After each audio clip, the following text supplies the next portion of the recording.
Turn off your television sets. Turn them off now. Turn them off right now. Turn them off and leave them off.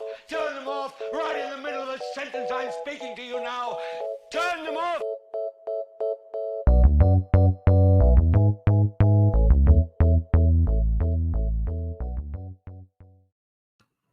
Thanks for joining us. Sorry that we left you last week. One half of this particular recap was on the sick and shut in list. By the way, that's me. But I'm cool. It wasn't Big Rona. It's not the C word. Wait, it's the other C word. Yeah, just a regular common cold. I was sounding like muddy Somehow. waters, so I wanted to drink some tea, rest up. But I'm cool. We're here. Courtney, how's it going? It's good. I was just saying, please don't judge me having my hoodie up because it's wash day. Leave me alone.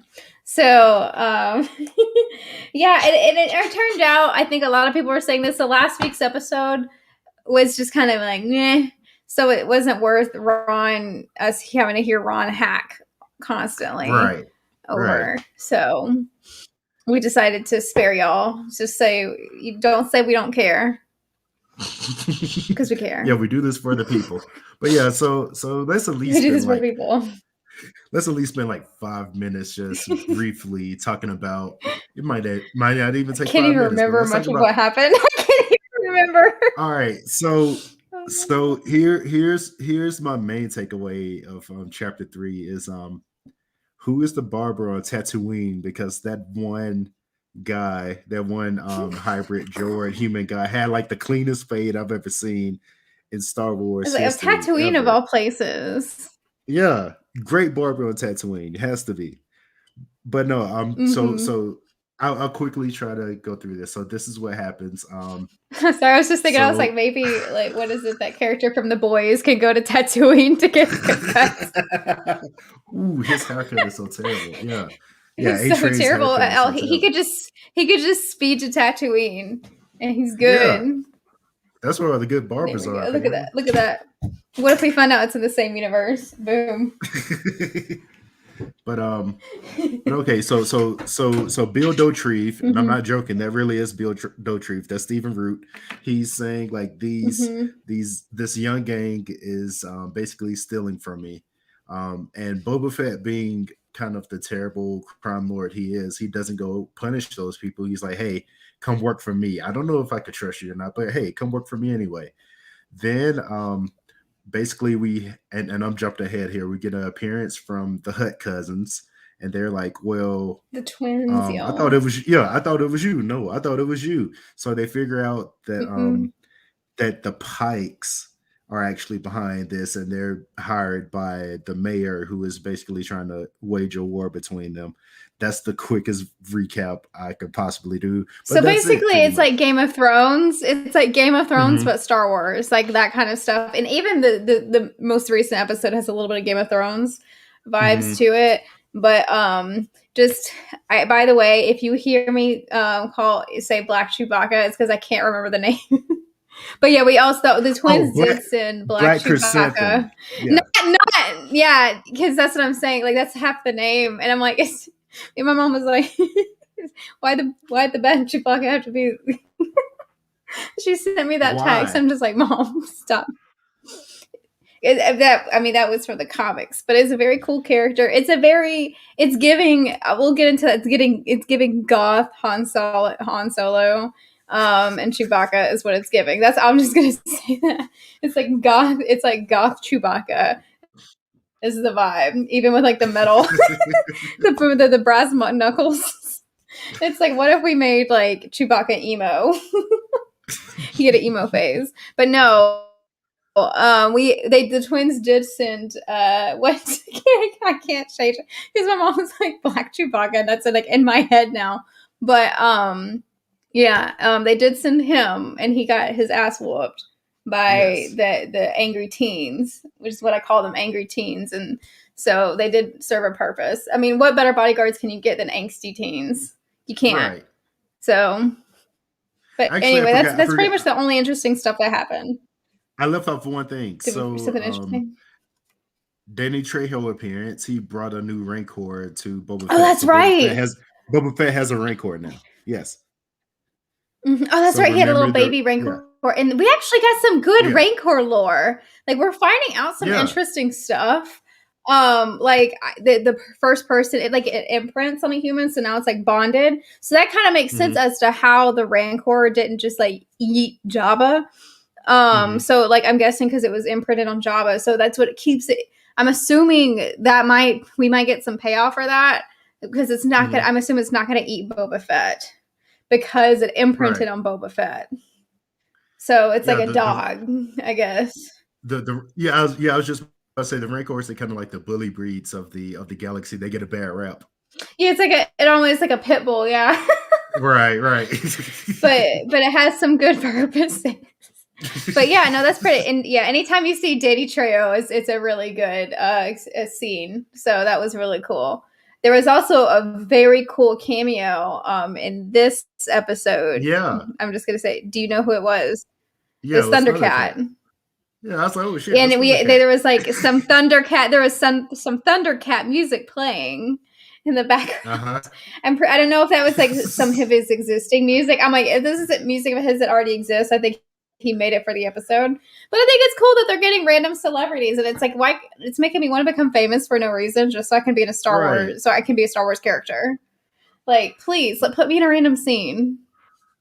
Yeah, I would like to show up for like 5 minutes and just be the guy who is putting metal tubes into Ming Na Wen. Like, I would like to do that.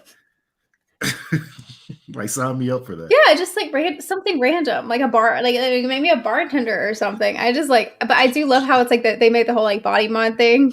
It's like he's like it's a cross between a doctor and a tattoo artist, which was, and it's very cool that we kind of got. We found out how, what's her name? What's her name? Fennec Shand.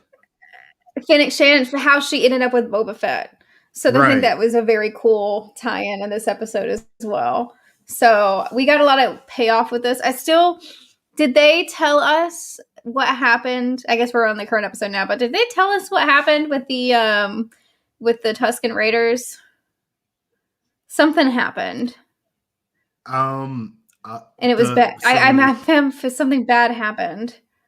So yeah, I just went off the assumption that when Boba Fett went off to chase down those other guys at the station, they probably retaliated and ambushed the Tusken Raiders. That's kind of what I'm believing right now, even though they don't explicitly say that. So yeah, because he said that he had planned on just staying with them the whole rest of his life. Right. And I think they all got killed because didn't we saw him burning their bodies? Right. I thought. So that's sad. Yeah, he did burn their bodies. So now we know that he didn't just abandon them. Right, yeah, they got eaten. Yeah. That's sad. Now I'm sad. Yeah, because so now I'm one of this. So the whole thing, because we thought at first, I was enjoying the ride, and then the thing is, and of course, with Star Wars, I love to make things tragic, but we were assuming the whole political thing was for them. But I guess in a way he said it was, but more of a revenge thing. So I guess for revenge. I don't know. Yes. I'm sad though. But yeah, let's get into chapter 4, this most recent episode. We spent a lot more time in the past, and I think you and I both agree this is like the most interesting part of the show. So I'm glad that they this episode was written by Jon Favreau, by the way, and I feel like he has kind of like a good, pulse read of like what people want. So we spent a lot of time in the past, and we start off with Boba Fett finding Fennec Shand, because I had to think to myself, like when did we first see her? Was it alone in Mandalorian, or was it with Boba Fett? Or yeah. No, okay. This is what happened. So remember, she was gonna kill Mando. And then let me just give a brief recap. And then all of a sudden she reappears with Boba Fett. And I feel like there's even like when we did that recap, we're like, how did she end up with Boba Fett? Because they're and so I'm like, they must have written this series as while they were writing that, which I love that because it gives them some kind of intent. Of course, they're trying to sell some more Boba Fett action figures, but it shows to me there's intent there. with the storyline. So it was very cool to kind of finally get that answer as to how did she end up with Boba Fett. You know, even beyond that, it gives us what we want with these things, which is just some damn continuity. Like when you have one writing team across all of these shows, it makes sense. So it makes sense why she reappears with Boba Fett now, because we get this backstory. So he finds her, he basically saves her life by taking her to the best bass guitarist in all of the galaxy, and basically he's like, Thundercat. do this job, yeah, do this job for me, and your debts are paid. And of course we've realized that she pays off her debts and she continues, but yeah, so it's cool to see like the backstory of how these two, like, I guess, became cool, because I was kind of and like the mutual that, respect to me, right, yeah. I think the cool thing was like they both had like heard of each other because of how like the notoriety. So I think it's very cool that like just like again like Star Wars universe thing, when it's not about the Skywalkers, it's very cool. It's like, oh yeah, I'm more than aware of you. That's why I want your help, or that's why I'm going to agree, because I know how well-known of a bounty hunter you are. To me, that kind of stuff is very cool. Just to see characters like, oh, I've heard of you, and it's not about a Skywalker. To me, that's just like the best part of Star Wars is the non-Skywalker stuff. Yeah, it's so cool because, like you said, like she's an assassin. I mean, they're both, I guess, mercenaries by definition, but she's an assassin, like, solely They're an like assassin. different categories. Yeah, but they both like you said, they are both renowned in the galaxy, and they have this respect because of the work they do. So teaming together, of course, it makes sense. And I do like the part where Boba Fett says, being with the Tusken Raiders made me stronger because I realized that I need a tribe, and I think that's part of where we're getting in the future. What he's trying to do, he's trying to build a team around him. He has Fennec Shan, he has emo Chewie with him. Like he's trying to build a team. Chewbacca. And he has angsty teenagers. Yeah, and he has a baby Sarlacc. Yes, he has a very large pit bull. Yes, a very large raker he said he rode beasts like 10 times that size, which is I would like this. I'm curious about that, because what's bigger than a rancor? But actually, I don't want to know. Never mind. No, don't want to know. Just a very angry dog. Yeah. Do not want to know. But we did have a good payoff, because that's what I guess I was thinking of. We had a good payoff with the Sarlacc, like coming back to it kind of thing. That was a very neat. I was like, I don't know if I barely survived a Sarlacc, I would not want to go near whatever again. No. But no. Never. I think I would have just like left Tatooine and never come back. So yeah, so that was the thing that Fennec Shan was helping him with. They go to retrieve the slave one. They're still in pretty good working condition. For a reason unbeknownst to me, they go back to the Sarlacc pit, and then they drop the bomb into the Sarlacc pit. And and boom. So that scene was cool, seeing them contain, I guess, the explosion by dropping the slave one on top. It was like a nice callback. Mm-hmm. Yeah, it was a nice callback with the bomb, but still, I'm just like, why would you do that? Like, are you that mad? Yeah, anybody could get like. I wouldn't be that mad. I would just be like, I'm gonna mind my business now. Yeah, I feel like in I'm that just gonna case, mind my business. You just gotta let that one ride. Yeah. Not Boba Fett though. Not Boba Fett. Nah, he's like, I gotta get my payback. But he's gonna get my payback after this thing that was just eating. Nothing personal. But also like later in this episode, this is the moment where I wish you would have watched The Wire, because it's almost like there's a particular part where you can like make a Wire joke, but you wouldn't get it if you didn't watch The Wire. Like when he's sitting across the table and he stands up, and then like there's a part in The Wire where this character says, like it's kind of like a quick aside, like he's getting up from the table, he's like, oh yeah, the price of the brick is going up, and then everybody everybody gets mad. Like, but that's the part where like everybody was like getting up from the table and like the Rancor like it's kind of like that. But It was someone here didn't watch The give Wire, me so yeah. But somewhere here didn't watch The Wire, so I we know I can't make need that joke. to. Anyway, yeah. So wait, that same scene. So that was like very cool to see how big it has gotten. Because even when it was just like a newborn baby, it was Mhm. not big enough to reach. So it's crazy how fast it has grown. Don't know how much time has passed in between those two things happening, but that it's just very cool that we have the Rancor again, and again, just Game of Thrones vibes with the War Council. So I Mhm. guess we're facing off against the mayor next. Yeah, So and I because will the say mayor's trying to my pit those favorite, two against each other. yeah, my favorite my favorite minor character in this series definitely has to be like the mayor's like messenger. Like that guy's like unintentionally funny. He's like, yeah, He's so so and just like the level of anxiety. the mayor's booked up for like the next 2 months, but I can fit you in here if you'd like. Like, nah, I need to speak to the mayor like right now. Like, you know why I'm here. That's the kind of Star Wars humor that's my favorite. It's just the kind of like unintentional funny. Mhm. Like this guy's just a ball of anxiety, and you can tell that he's just not shouldn't Right. be. He's like he just thought he'd be an admin associate somewhere. He's like I just wanted an entry level job, and now I'm in a crime world syndicate. Like I thought I was just sending emails out. I was booking appointments. I did not know I was doing this. Like imagine you just apply for a secretary job and you end up like being a secretary for a drug lord. Yeah, not a Like lot of job security in that profession. No. no, not a lot of life security either. No, not at all. So But with yeah, Goth Chewbacca, I still don't know why he got so mad in the bar. Do we know why he got so angry in the bar? because he's an angry black man. I don't know. But no, seriously, I don't know. Like, because we walk in on it as it's Stereotype. happening.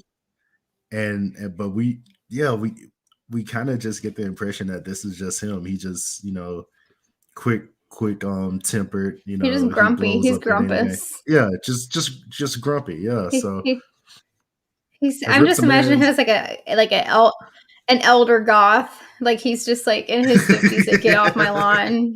yeah, just over everything.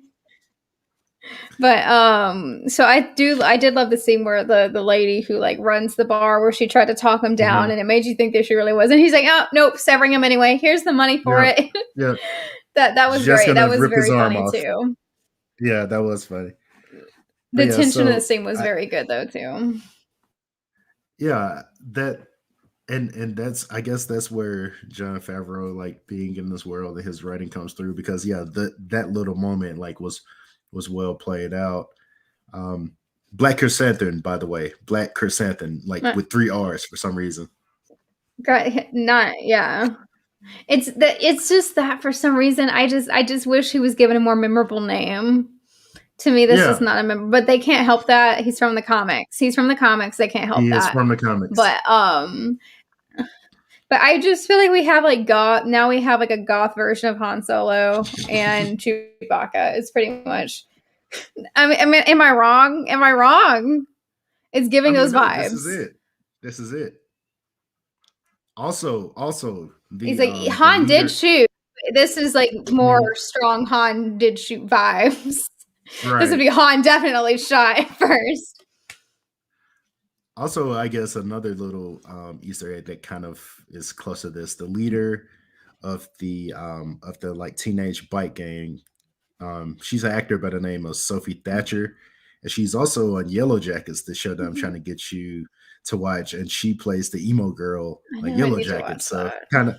kind of a crossover there. So clearly, like emo is her vibe. I need to watch that then. So she's like the angsty teen vibe, but her name Yeah, sounds familiar yeah, too. She must have been in some other projects. That name is yeah. I very feel like she was familiar. in something But yeah, else. I think Yeah, this is yeah. probably the second best episode of the series. In my opinion, I think Yeah, it's I the would say second second best. best. Yeah, the episode Anything that we that's centered spent in the past, right. it's just better. Yeah, It that the episode with the Tusken Raiders is definitely number one. So yeah, was just this is the mwah. second best to me. Yeah. So we have And three now I'm like left. really upset that the Tusken Raiders are gone. Yeah, yeah, and that's what I was gonna say. So we have three left. The Tusken Raiders are gone. There's this war brewing, and I Sad. I'm still inclined to believe that I guess we'll figure out his motivation later, but I'm still holding on to the thought that he's kind of like doing this for them. He's like kind of Well, he carrying kind like of said that. that, didn't he? Yeah. He kind of alluded to that. So I'm talking to Finnick Shan, so I think that's why he's doing it. Hmm. I still think he's interested in giving the planet back to the Tusken Raiders, Hmm. which would be such a cool storyline. I really hope that's the storyline. Because before this series, we just looked down like on the Tusken Raiders, but it's like, no, this is their planet. Hmm. They have a right to be upset. They've done some bad things, but so have the people who took the planet from them did. So I would love Hmm.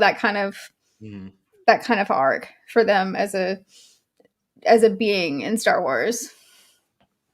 Yeah, it's kind of cool because, like you said, they are clearly, and this goes into Dune too. The people on the planet The Dune, Arrakis, yeah, like this it's is kind very of the same. Dune. Yeah, yeah, kind of similar thing. They kind of get a bad rap. They're based on Arabic cultures, but they're not treated in the best ways. So yeah, seeing this, I guess, expansion of their story is like really cool. And yeah, I think we both are in agreement. If at the end of this, he gives the planet back to them, because by the way, there are like many tribes of the Tuscans. So if he gives the planet back to them at the end, I think yeah, that would be awesome. We'll I just have think to kill a that to few me, I think imperialists that's first. the best outcome. Just have a cute, Mhm. but there's not that many left at this time. Oh, and did you see like there's some illusions that the Mandalorian season 1 is happening at the same exact time? Because there's this one scene in the desert where again they're like around a campfire, and you see like I think someone I saw where someone said like that is like the Mandalorian they think is on the planet at the same time. You know what? This like chronologically, this would have been the same It's at time the as the same exact Mandalorian. time because this is Yeah, a this couple would have been the years same time. after. So Yeah. someone said that I saw a thing and I saw where like the blue lights, and I'm just like, Mhm. what if that's Mando? I bet that's Mando. Because they don't line up until like season 2 of Mandalorian, but still, Right, that's right. how he got Finnick Shan. That's how he got Finnick Yeah, Shan. yeah. So like they had to be on the planet at the same time. So that's very cool. And they did say, "Oh, I'm going to get my armor back," and we know how he gets his armor back. Mhm. So, but yeah, I Interesting. think that's Yeah. very cool, and it is honestly again like as much as interesting as I find most of the series to be, I'm still just like, man, I miss the Mandalorian. Yeah, It's not yeah. going to top it, but Yeah, Ahsoka might. because Ahsoka might, yeah. And I like the Mandalorian too because it has like little Easter eggs that go into anything, like into like previous things, but it's not beholden to anything. Like we already knew Boba Fett, and seeing him like more is cool, but like really getting to see like a Mandalorian and then getting to see like the expansion of this character, like him breaking outside of his code, I guess is like cool. So yeah, I'm like you said, I'm Mandalorian to kind me of is that anxious has to more like get back depth, into that but world. it's a better series. Yeah, yeah, yeah, But I yeah. think I Ahsoka, agree because there. I think Ahsoka, it would be way more interesting. But I think it is nice to use this as to give us more lore, and while we're waiting on Mhm. the next season of Mandalorian, I think that's great. Yeah, I think so. But it's filler to me, so.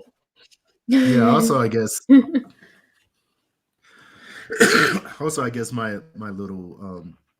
little soapbox. I think like as far as like Disney properties go, I'm actually more excited about the Star Wars stuff than the Marvel stuff. Like I think I'm off the Marvel train, but yeah, like give me Me Ahsoka, give me the too. Obi-Wan show. The Mm-hmm. Acolyte could be anything. I'm excited Because about the that too. So yeah, lore, right, right. Like we've yeah, the never lore. I think seen it's this Star. There's before. a lot more to do with Star Wars lore that's more interesting to me than Marvel. I'm marveled out. But Exactly, Star exactly. Wars, we've had some time from the movies. I think Hmm. that's why we've had some time, and I think they will never allow Marvel to give us some breathing room. But I feel like they should Hmm. have given us breathing room between the phases, but Yeah, they won't yeah. do that. So yeah, I'm excited to see where the rest of this show goes. I'm excited for the Mandalorian, and of course, we'll be back for that. And yeah, excited to see where this leads. And But I Ahsoka. think that's Mm-hmm. and Ahsoka, yeah, definitely Ahsoka. But yeah, I think that's it for this recap. Courtney, Definitely you need to Ahsoka and close it. Rosario Dawson. Oh yeah, I'm definitely ready for that. Also, Mary Elizabeth Guys, Winstead too. Yeah,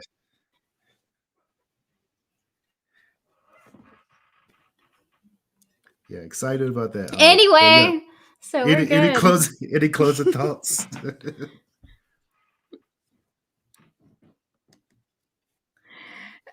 No, I'm ready to see Pedro Pascal again.